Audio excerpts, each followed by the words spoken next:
ಇನ್ನು ಮೋದಿ ಅವರ ಪದಗ್ರಹಣ ಸಮಾರಂಭಕ್ಕೆ ಸಾಕಷ್ಟು ಜನ ಗಣ್ಯರು ಭಾಗಿಯಾಗಿದ್ರು. ಏನಿಲ್ಲ ಅಂದ್ರೂ 10,000 ಮಂದಿ ಅಲ್ಲಿ ಭಾಗಿಯಾಗಿದ್ರು. ಮಾಲ್ಡೀವ್ಸ್ ಅಧ್ಯಕ್ಷರಾಗಿದ್ದಂತಹ ಮೊಹಮ್ಮದ್ ಮುಯಿಜು ಅವರು ಸೇರಿ 7 ದೇಶದ ಮುಖ್ಯಸ್ಥರಿಗೆ ಆಹ್ವಾನವನ್ನ ಕೊಡಲಾಗಿತ್ತು. ಇವರೆಲ್ಲರೂ ಕೂಡ ಈ ಐತಿಹಾಸಿಕ ಕ್ಷಣಕ್ಕೆ ಸಾಕ್ಷಿಯಾಗಿದ್ರು.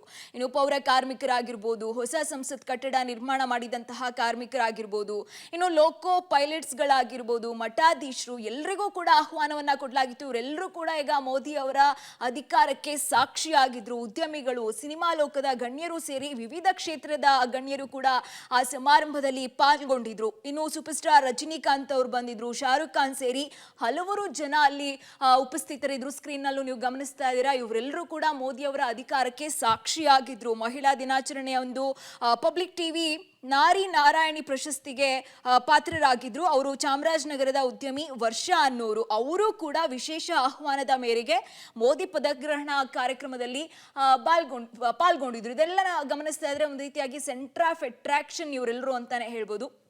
ಇನ್ನು ಮಲ್ಲಿಕಾರ್ಜುನ್ ಖರ್ಗೆ ಅವರು ಕೂಡ ಹೋಗಿದ್ರು. ಅವರು ಕೂಡ ಹೋಗಿದ್ದು ಒಂದು ರೀತಿಯಾಗಿ ವಿಶೇಷವಾಗಿತ್ತು. ಯಾವುದೇ ರೀತಿಯ ಮನಸ್ತಾಪ ಎಲ್ಲವನ್ನು ಮರೆತು ಕೂಡ ಮಲ್ಲಿಕಾರ್ಜುನ್ ಖರ್ಗೆ ಅವರು ಕೂಡ ಹೋಗಿದ್ರು.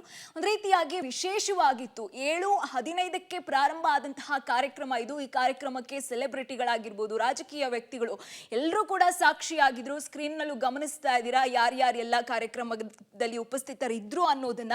ಮೊಹಮ್ಮದ್ ಮುಯಿಜು ಅವರು ಬಂದಿದ್ರು, ಮಾಲ್ಡೀವ್ಸ್ ಅಧ್ಯಕ್ಷರು. ಅವ್ರಿಗೂ ಮತ್ತು ಭಾರತಕ್ಕೂ ಒಂದು ರೀತಿಯಾಗಿ ಕ್ಲಾಶಸ್ ತರ ಆಗಿತ್ತು. ಅವರು ಕೂಡ ಸಾಕ್ಷಿಯಾಗಿದ್ದು ಒಂದು ರೀತಿಯಾಗಿ ವಿಶೇಷವಾಗಿತ್ತು.